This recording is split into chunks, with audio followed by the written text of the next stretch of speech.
I think my counterpart dito si Mayor, 1 million.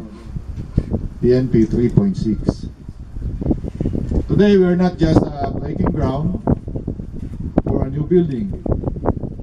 It is a symbol of strength of our organization and our partnership with the LGUs.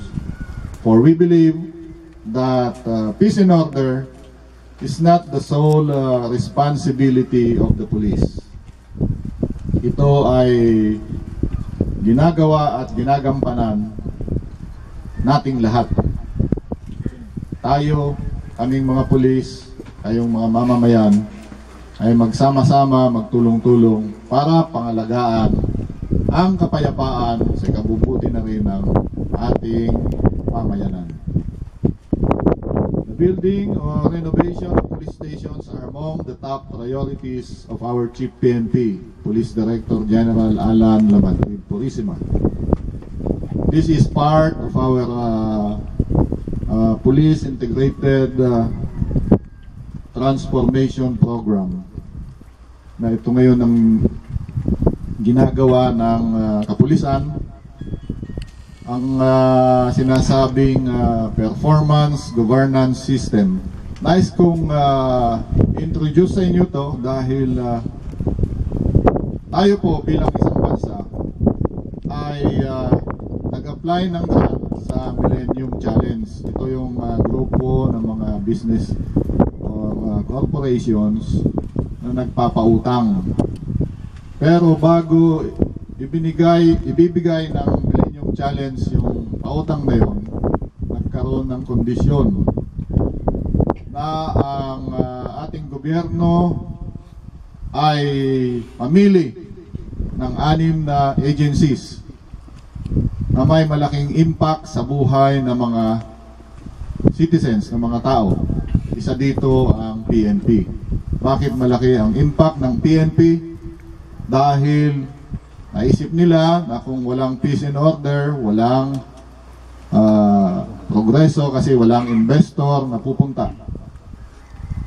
And this performance governance system aims to establish transparency in the performance of the mission of the organization.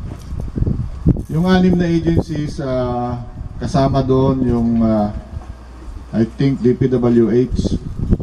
Yes, sir. Kasama doon. Hindi ko lang DepEd. Kasama yung DepEd. So nagkakaroon din sila ng kagaya nito.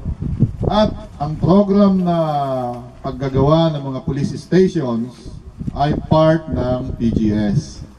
Kasi naisip ng ating pamunuan na para makapagtrabaho ng maayos ang ating kapulisan, kailangan may isang maayos na lugar sila para makapag-isip at makapag-estratehiya, makapag-isip o makapaggawa ng estratehiya para maisakatuparan ang kanilang misyon. So, ito ngayon ang ginagawa ng ating kapulisan, ng ating pamunuan, at hindi lang doon nagtatapos sa mga programang ganito. Marami po ito at sana ay naobserbahan nyo rin na mayroong unti-unti na nangyayaring pagbabago sa aming organisasyon. The building symbolizes the PNP and its ideals. Therefore, let us give the right message to the community by utilizing it properly and keeping it clean and organized. This is particularly addressed to the policemen who will be using this building. We will reap plentiful accomplishments that will lead us closer to our goal of a transformed PNP.